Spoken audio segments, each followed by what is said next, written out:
What is up, guys? Welcome back to the Zach and Pat Show. I'm Zach. This is Pat. This is the show about manhood, fatherhood, entrepreneurship, and the mentality it takes to be successful at those things. And every so often, we'll sprinkle in some helpful real estate advice. Man, life can be tough. We can lose our identity and struggle at times. This is the podcast to let you know that you're not alone. So if you're someone out there going through any of those things, this is the show for you. What's up, dude? What's going on?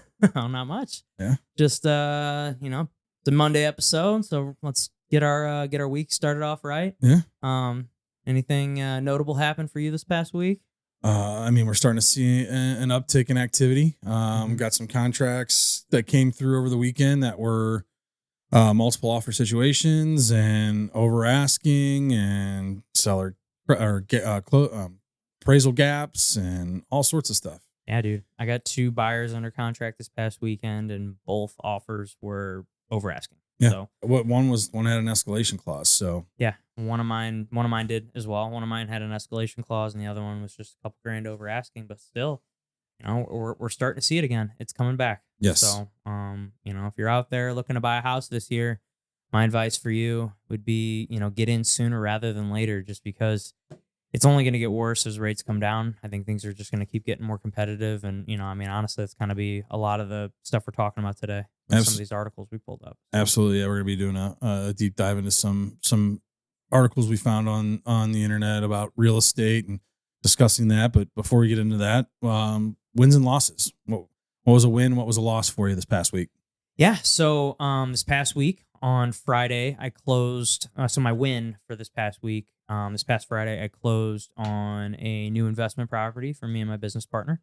We're going to be flipping this one. So I've done a handful of flips in the past. I believe I've done 3. So this will be the 4th flip I've ever done. But this will be the first time, which I'm really excited about this, because this is the first time that I'm actually going to be not the one in there swinging the hammers and painting the walls and doing all the stuff. I'm going to be kind of playing more of a manager role, kind of stopping by once or twice a week, just checking in on the guys, making sure everything's kind of progressing as it should. So, this will be the first time I'm flipping where I'm not actually the one in there swinging the hammers. So I think this will be a good experience. And, because that's kind of where this goes. You can only do so much if you're the one in there working on it. So, yeah. If you want to scale and do this thing, because the last time I flipped a house, I noticed, because I was in there working on it so much, my sales really suffered because I wasn't spending as much time prospecting and looking for clients and, doing all the stuff that I need to do that I know to be successful. Yeah. Money making activities, man. So so that's something I'm really excited about. We closed on that on this past Friday. So yeah, the guys are starting today. So that's awesome. Yeah, Monday, they're starting. So really excited about that. They said that they can hopefully get us turned around in 4 or 5 weeks. So hopefully I'm getting it on the market, early spring, early March, early to mid March is what I'm thinking. So sweet. Yeah, it'll be a nice. Congratulations. Yeah, thank you. Yeah, we originally bought it thinking we were going to turn it into another MTR or midterm rental, but after took us a while to get our terms for our financing on this one, and when we finally did, it the financing terms were great, but they were pretty short term. So we were like, kind of would make more sense just to flip this, make a quick buck on it, and then take that and roll it into the next one. So yeah, I'm excited, man. This will be a fun one. It's like right down the street from one of our other MTRs. That one actually, we just got a booking request on that one this morning. So that's looking good. So that's my big win for this week. For my loss, this is something I was actually talking to my business partner about. And again, this is kind of more on the real estate investing side of things. I made a mistake when I first listed one of our properties on Airbnb. I didn't realize that. I guess I'm pretty new to Airbnb. I've not done a ton of those personally. I guess when you first book or when you first get your listing set up, I think they automatically have their instant booking turned on. And at the time, someone just, because it was like right when we had it up for the first time, someone booked right when we had someone in there. So I had to immediately go in and cancel the booking, and kind of going back and forth with Airbnb. After you cancel a booking, supposedly they want to take 25% of the booking. And it was like for like a month-long booking, which was like $2,200, and they want to just take 25% of that just for having to cancel it. So I'm like, sucks. So I'm trying to figure out if there's a way that we can get out of paying that, but it's not looking so good. So I mean, moving forward, did they tell you how to get rid of that yeah, instant? I Okay. immediately turned it off. Just being just a rookie move, obviously a learning thing, but For those people that are getting into Airbnbs. yeah, learn from my mistake. I know, Yeah, get that book instant booking unless you want that instant booking on, which we didn't because it was currently booked up with someone else living in there, so you can't double book it. Right. Yeah, so that was a big boo boo on my part. So that was my big loss. Yeah. So, Okay. yeah. What are your some wins and losses? So past week? wins, yeah. I mean, pre-approvals are picking up, as well as contracts coming in. So those, Yeah, we got one under. Yep, we got one under, and so that was been great. So like and then sticking to my non-negotiables for work. I got my daily habits that I do every day. And I was proud. Even we had that snow day last week and the kids weren't in school, and so still being able to do the work that I need to get done on that day, which was last Monday, able to still get that work done, and even while the kids were there, and still be able to balance that single dad life, Bro, it's tough. and work life balance. And obviously you always want to try and push to do more, but I got accomplished what I wanted to accomplish. So I was proud of that. Losses, last week I didn't with having the kids on a day home, and obviously bouncing back and forth between work and them. They tend to go off on the house a little bit and make a mess. So I wasn't quite on top of my cleanup game like I normally am. So house remained a mess until it was their mom's turn to have them, and then was able to get in. But normally I like to stay on top of that, get them to clean things up at the end of the night. But I mean, they pulled every single toy, their nuggets, all of these things. For those people that don't know what a nugget is, it's like just this big foam pad that they can play with and fold it into things. Fold it into things. And if you have kids, I highly recommend getting a nugget. They're awesome. But yeah, so that aspect of it was kind of a fail for me this past week. But bro, of all things to go Right, wrong, having a messy right. house is a lot worse. Right. A lot worse things that can happen. Yeah, but it all goes back to getting into that routine and how easy it is to, you just let it slide for a couple days and then it starts snowballing. And I just, I need to make sure that I need to make sure I didn't let that happen. So, yeah. Well, hey, that could be a lot worse, buddy. So, yeah. Right. Yeah. I mean, when Gina, we had that snow day this past week. Gina was home from school, and then obviously Calvin was here. It's tough to get things done. Sometimes, absolutely. And Gina she had work. She had my wife's a teacher, for those of you that don't know, and so she had a virtual day. So, had to get on a couple different Zoom calls, and and that was the times I'm watching Calvin, and then when she's done, it's just hard to kind of balance everything. Obviously, we make it work, but it's a balancing act, and just tough, when you're used to kind of having the day to yourself, being able to kind of do what you need to do to get done. But I feel like those snow days, I feel like everything just kind of shuts down. People just don't want to do things. No, and I mean, everything was fine by like 10 a.m. maybe. Yeah. I mean, the road. We got everything was just covered in like a sheet of ice, and then it just continued to rain all day, and I think that honestly melted most of the snow. So I mean, obviously there was some ice. There was some trouble. I mean, St. Louis had that viral video going down with or actually, I guess it wasn't St. Louis, Jefferson County, which is just south of St. Louis. 10 minutes away from here. Yeah. Had that snow there, that fire truck. Yeah, the fire truck rolling down a neighborhood just spun, and maybe Murph can throw up a little picture of that fire truck spun out of control on the ice. News 11's Kelly Hoskins has more on that frightening. Thankfully, the dude driving it, honestly, he did it. He handled himself very well. I mean, that thing could have ran into several houses, and he was able to. I think he hit one car. Yeah, and I think they said that thing weighs 54,000 pounds. So it's imagine driving. Didn't you see how fast that thing was whipping around too? Holy shit! It's terrifying. I would have. Oh man, and the people to be the person filming that or seeing that live, yeah, holy, seeing that thing come toward your house, right? Bro. And I don't know if you can zoom in on towards the end of the clips, but dude, it barely missed that garage. Yeah, Could you imagine the damage? I mean, Oh, shoot, dude, just that thing smacking the side of your house. right? Like, and just think too, like it takes out that corner, and next thing you know, The that whole whole house is done. yeah, that Corner of foundation, the foundation's fucked forever. Oh yeah, Yeah, but I mean, he definitely handled. I mean, I know like Jefferson County came out, or Rock Creek, I think is the fire department came Rock out with like this Community. Rock Community. Yeah, Mhm. that's what it is. Came out with a big apology thing. It's like, man, what are you what are apologizing you apologizing You for? can't Like help. you fucking handled yourself like a fucking G. Yeah, So yeah, I mean, it could have been a lot worse, but yeah. So sign that guy up for the next stunt driver in Dude. Fast and the Furious. yeah, I mean, he could sick. It's fucking cool. So yeah, Awesome. Well, today, this is kind of the way we're doing the podcast is every other Monday we're going to dive into real estate stuff. Mhm. So last Monday, we talked about toxic masculinity. This Monday, big change. We're going to talk about real estate. Yeah, something we're a little bit more Yeah. comfortable talking about. Or maybe a little bit more knowledgeable, because I definitely Yeah. got some feedback from the last one. I don't know if you did. Yeah, Lots of feedback. yeah, lots of it. Yeah, so Nothing wrong with that, but that's No, the point yeah, of for it. sure. Stir up conversations 100%. and There was a lot of stuff we didn't touch on, but Yes. we'll tackle it down the road. yeah. So So we got a couple articles here that we wanted to pull up. Wall Street Journal came out with this article: home sales were the lowest in almost 30 years in 2023. High mortgage prices made home buying prohibitively expensive for many last year.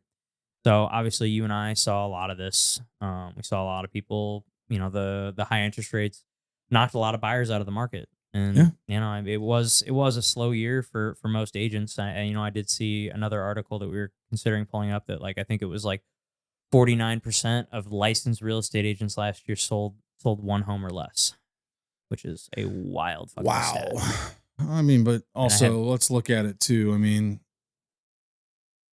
how many part-time agents are there? How many people just get their license and let it sit there? So, I think they You got to think that's also right.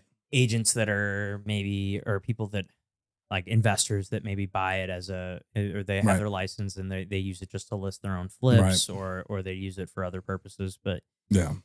it's crazy the amount of part-time agents. It Yeah. just makes me feel like I'm doing things right, Well, considering I had my best year ever. Right. So Well, and it just goes back. I mean, it goes to show the work and dedication that you put in and put into your clients. And then your ability to communicate why, even though where the market is right now, that it's still an effective time to buy. But also you have, I mean, it just goes back to that saying, what is it? 90% or the 10% of agents do 90% of the business. Yeah. I mean, so make sure when you're looking into agents, like you're dealing with somebody that knows what the hell they're doing, especially somebody that's been able, like yourself, to grow a business in a down market. Mhm. And, same for me. My last year was better than the year before. Obviously wanting to grow and grow. Obviously, it's nowhere close to what it was in 2020 or 2021. Even just taking away the amount of refinances that we did, the purchase business was still down. Right. But it just ties in. I mean, we've seen home values increase pretty drastically, even though I think it says right here it was like 19% over the last 3 years, nationwide. I think is what it says here. Yeah. Oh wait, no, I'm sorry. That's They slid 19% in 2023 from the prior year to. Oh wow! So they were down 19%. Okay, wow, I was completely looking at that wrong. And I mean, and like I said, a big part of that was interest rates. Mhm. Well, I mean, we and- jumped from. When was the big jump? It was when July of. Well, we saw 22? we saw it start to gradually go up over the course of 2022. So at the beginning of 2020, over the course of the year is a pretty big jump, because we started. I remember being in the beginning of 2022 and still talking with people about refinancing when rates were in the low to mid threes, and then we are, at one point we got up into the low sevens, low to mid sevens.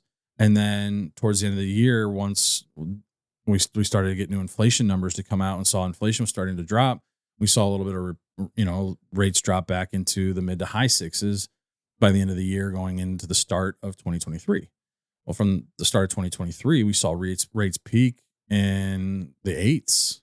We were looking low to mid eights in October. Mm-hmm. And then since then, we've seen rates come back down pretty drastically, from the low to mid eights back into, high sixes, low sevens. And that's going to start helping. I mean, as soon as we saw that drop, we started to see buyer activity pick up. Right. And it's only going to continue with the Fed wanting to cut the Fed fund rate. Now, the one thing that people misconstrue is when the Fed cuts or raises the Fed fund rate, that doesn't automatically mean interest rates are going to go up or down.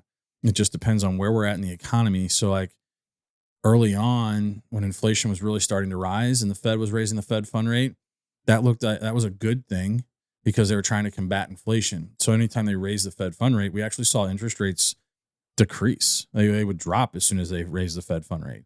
And then after so long, then it became a bad thing. It's like, well, you guys say you're fighting inflation and you're still raising the Fed fund rate. Like, to what point? So now, like for the most part, for the last half of 2023, every time they raised the Fed fund rate, rates would go up.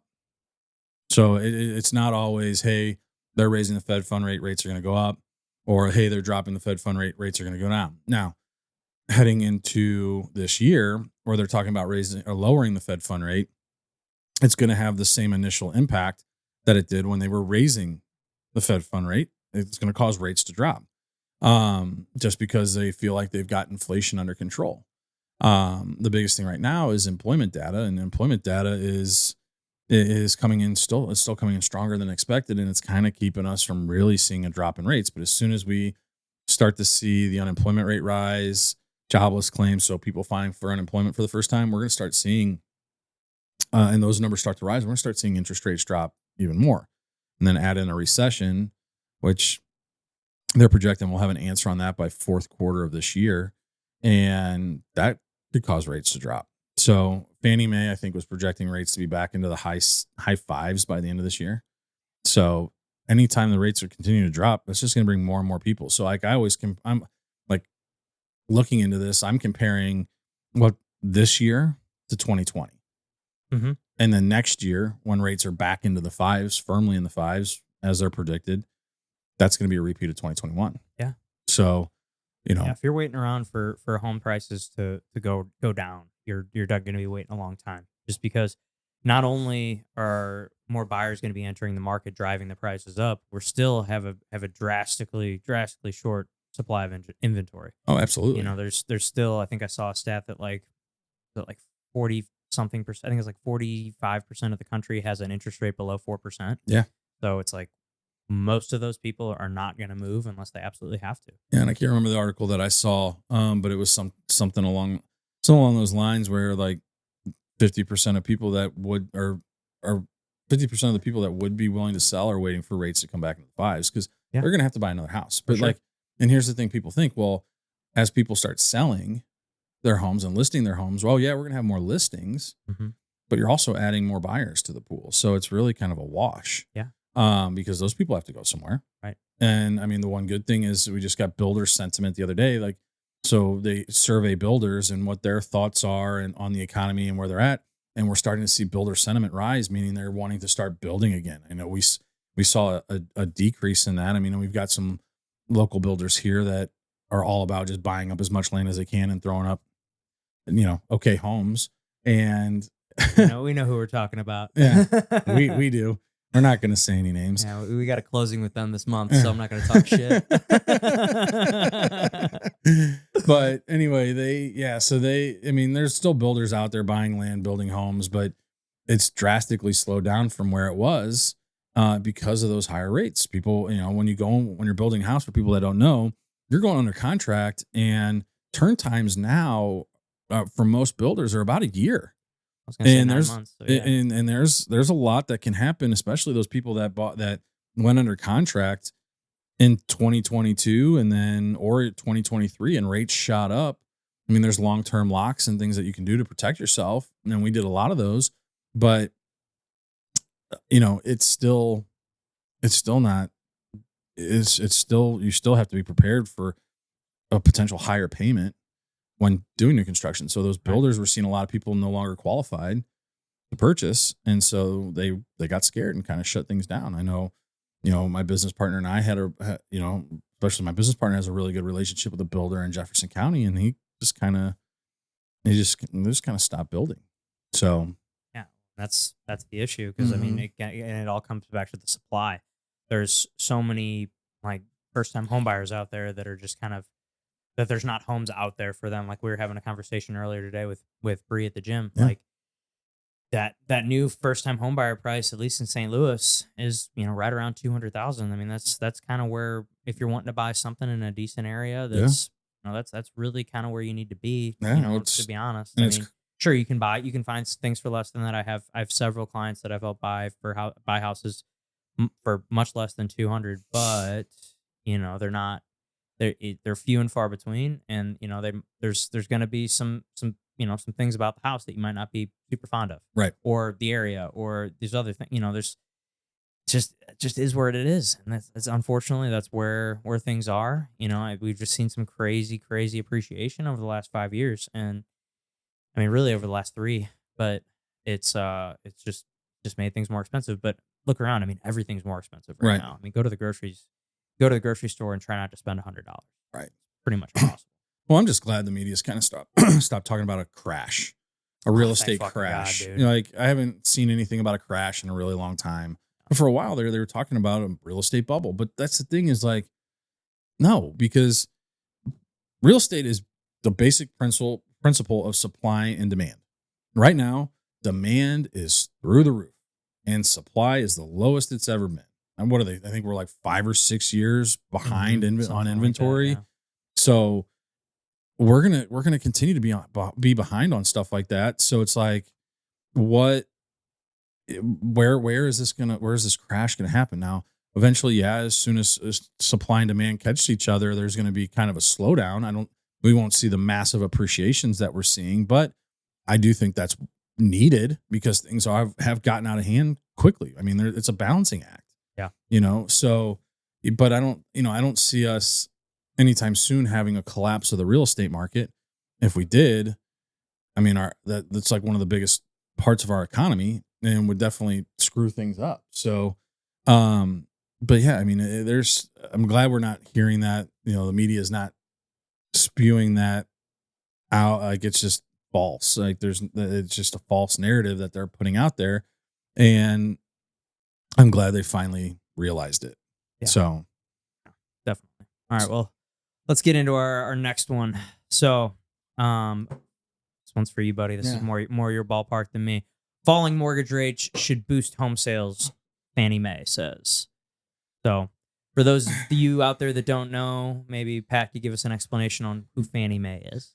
So Fannie Mae and Freddie Mac are government-sponsored entities. They're the ones that set the guidelines for when it comes to purchasing a house. So when you call me for conventional loans, so when you call me and you're like, hey, I'm trying to get a house, like, what are my options?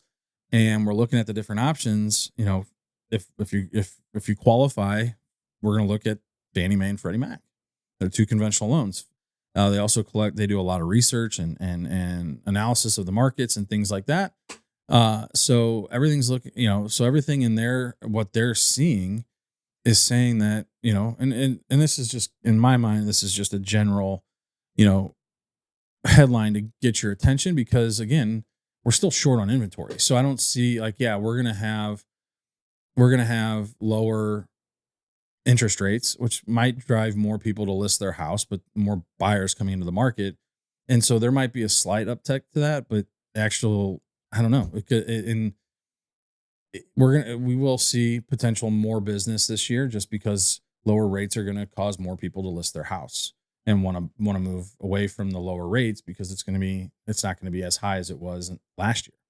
So, and it kind of just, you need to make sure, like I said, Fannie Mae is just one aspect or one program. There's many different programs out there, but, and most of them are projecting more sales, which obviously rates drop, more people enter the market, more people listing, it's going to happen. Do I think it's going to be huge? I don't think it's going to, I mean, it's going to definitely be better than last year. Yeah, but it's not going to be 2020 or 2021. No. I mean, it's I mean, 2020 and 2021 will never be, I don't think we'll ever be seen again, because we're never going to see rates that low again. And like everybody was able to get approved at that point because it was so easy to qualify for that. So, but the thing is on the flip side of that, home value, as rates drop, home values are going to go up, creating competition. So even though rates are lower, you're paying more for a house. So it's still going to be the same. We're still going to have the same conversation with clients. Like, you need to find a house with a payment that you're comfortable with. Mm-hmm. Forget about the interest rate. Think about the payment, because there's a lot of aspects of your payment that you need to be focused on and be comfortable with that. You can always refinance down the road, but you have to be comfortable with that payment when it comes to purchasing a house. If you're not, then don't buy. If you find a house that you want and it's in that payment, jump on it. Right. Everybody buys off that monthly payment. Mm-hmm. And that's what, I mean, because you got to look at something when you're looking at a $300,000 or $400,000 house, and you're looking at, that is a ton of money. That's more money than most people have in their bank accounts. I guarantee it. So that's more money than, people are used to seeing. And so when you think about that, it seems like so much, but when you really break it down to like, all right, what is this going to cost me every month? It's such a much more like digestible thing to think about. And, I just think people really need to kind of think about that. Just basically, I'm just reiterating what you said there. Absolutely. But it's just looking at it in more of a bite-sized portion than this whole big loan. Right. It makes, do you want to rent for the rest of your life? Right. Because I think there's a stat out there that, the amount of wealth that people who own homes versus people that rent, it's like exponentially more. Right. So, it's the biggest wealth driver that most people have is their home. Right. And that's, and you're starting to see a comparison now, like looking at the largest generation in the world, baby boomers. Their wealth is huge, but they got into homes very young and they've held on to them. Mm-hmm. And so they just have all of this built up appreciation that they've gained from owning homes. Right. And it's hard. Yeah. It's hard for, especially right now, the biggest buyers right now are millennials. That's the biggest generation, the second biggest generation. And as soon as we start seeing, we might even be able to pull it up, the gray tsunami that they're talking about or something like that about, I saw one on Inman actually. About, the baby boomers selling their homes and listing their homes for retirement communities and all that. Like that's the thing. And hopefully what silver, experts here it is right here. Yes. What experts have right and wrong about the silver tsunami? Yeah, that's another thing that we have to look at and take into consideration, because I don't think it's the next couple of years it's gonna affect us, but I do think in a few it will, which will be great because it's gonna drive more inventory, because a lot of these baby boomers are older. They're gonna be moving to more, especially from Missouri, move to more retirement friendly states to where they're not getting taxed as much as they would if they stayed here. So like a state like Florida, and a lot of those, it's a great state. People retire there because of the tax laws, and it's cheaper, and they're keeping more of their money when it comes to that. So, that's something that could open up more inventory, but when, we don't know when it's going to happen or when it does happen, how big it's going to be. So yeah, it says right here, in 2020, U.S. Census reported that 1 in 6 people in America were age 65 and over. In 1920, the proportion was less than 1 in 20. So just basically what you said, what a big generation the baby boomers are. It's huge. Yeah, it's crazy. So if you've got parents or family that are baby boomers, you should be nice to them, because you could potentially buy their house from them. Yes. Because that's another way of going about purchasing real estate, man. Like that's always the easiest sale. Like I've talked to several people in the past where they've come up to me and they're like, hey, we're working with you, but we just got a great opportunity from a family member. Right. And I'm like, hey, I don't blame you. If I was in your shoes, do the same thing. Yeah. If there's anything I can do to help, right, let me know. But it's that's a great opportunity. I've bought houses from family members before. It's a great opportunity. Might Absolutely. as well, if you can. That and especially for first time home buyers that may not have down payments, getting a gift of the equity in the house towards down payment can help you come in with plus a credit. Obviously, you need to figure out the price point. I will say that, most of the deals that I get that are like that, they're usually buying the house for less than what it's actually worth. Mhm. When you know what, like you might like, hey, you're say for example, you've got a family member that owns a home that's $250,000, but they're willing to sell it to you for 200. Well, why not? Why not purchase it from them at 250 and have them gift you 50 grand. 50 grand or as equity? You could do 45 towards the down payment, 5 towards your closing costs. You've essentially just bought a house for no money. Right. And they're still walking away with what they originally wanted, which was 200,000. Right. So there's so many different ways, and those are the conversations I have with people that are going through stuff like that. And trying, obviously numbers make sense to me, but not everybody gets that. And I'm just like, well, let's look and see what the difference between your payments going to be by doing it that way versus this way. Maybe that might make more sense to them. And the whole gift of equity, like, let me have that conversation with them so they can understand it. You don't have to try to explain it. That's why I'm here to help explain that to you. So yeah, there's so many different aspects and ways to purchase homes, but that silver wave, I think, is going to be huge. Yeah, I mean, we don't really know when it's going to hit. Or there's, and if you are in that generation, if you are a baby boomer and you're thinking about selling your house, I mean, you might, like I said, you might have a family member that you might want to talk to first before you go and put it on the market. Right. And it's a win-win for both of you guys. So next one, home ownership is now unaffordable in these 57 counties, study says. Yeah, I saw something. I don't know if it's going to be in here, but the home new prices median price rose by 50% since 2021. Again, 50% growth and appreciation. So think about that person that bought in 21. They're now 50% richer than they were before they bought because of appreciation. Now the people buying, that's part of it. But yeah, bummer. But hey, but now you can get into best it. time to buy a house was 20 years ago. Next right. Best times tomorrow. Right. Right. Exactly. Yeah, I think I saw something recently that I think it said that the average home in the United States is like $382,000 or something. I think like it's the average home price in all of the whole country.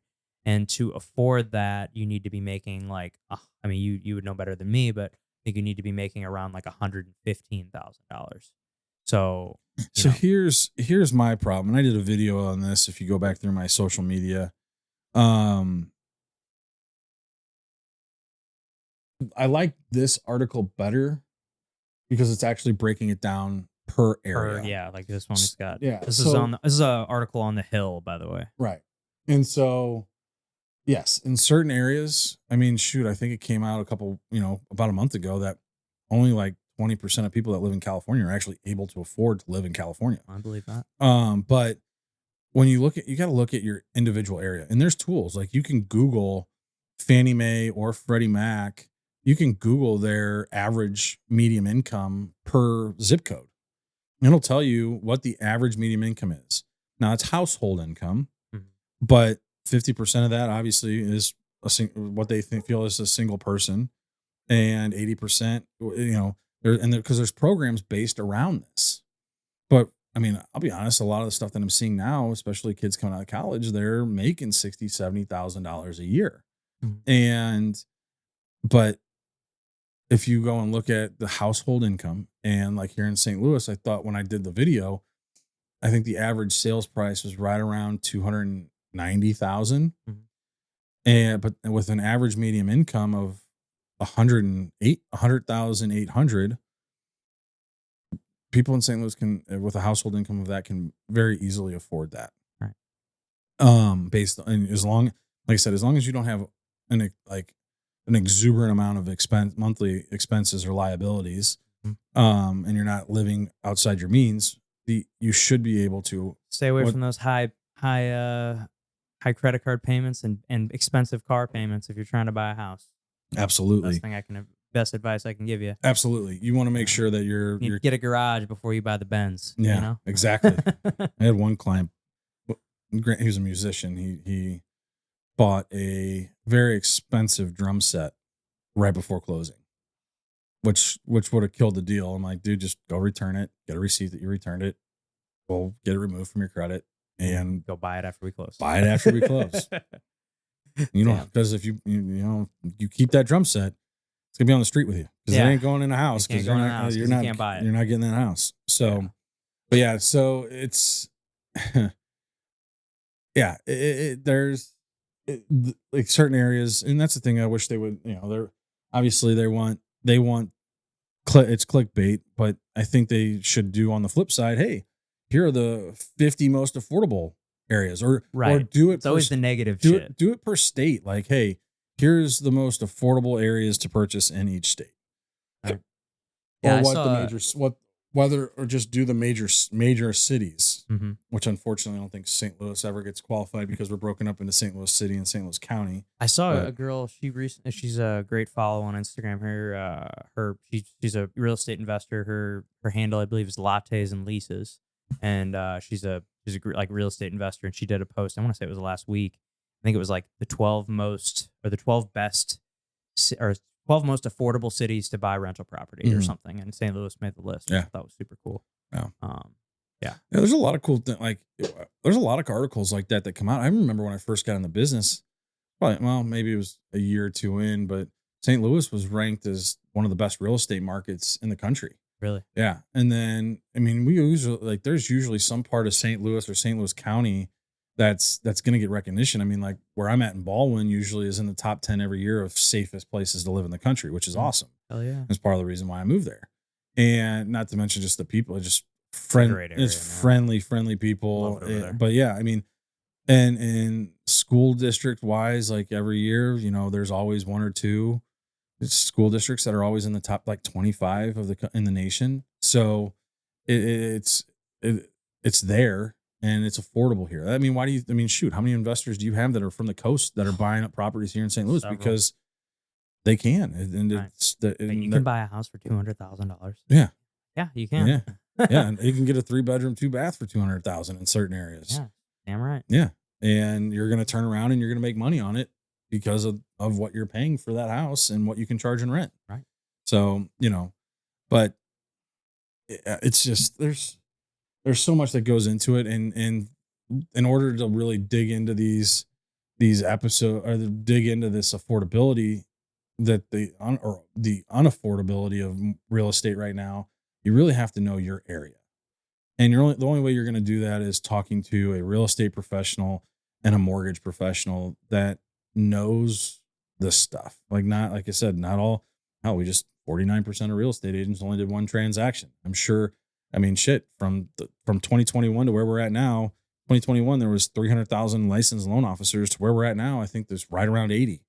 So That's I a mean, wild yeah, stat. and there's 220 people left. Mm. 220,000 people left the business. Mm-hmm. I love it. Yeah, more business for you, man. Right. So, well, and it's just, you learn to communicate. We've talked about it on other episodes, but being able to communicate and articulate these things in a way for people to understand. I mean, last year was a great year for me. I did more business last year than I did the year before. And, it all came down to how I communicated with my clients and why, even though rates were high, why it was still a good time to buy. Mhm. And why getting into a home, how that's going to affect your wealth moving forward. And once you start talking about that and you start really thinking about it, because you can't think about this is an investment. Yes, it's the home and the place where you live, but it's also an investment. And you mentioned it earlier, like homes below 200,000, they might not be in the best shape, but quite frankly, they're still out there. And that's the most affordable way to get into a house is put in some sweat equity. 100%. I will never buy a house fixed up, ready to go. Never. Yeah.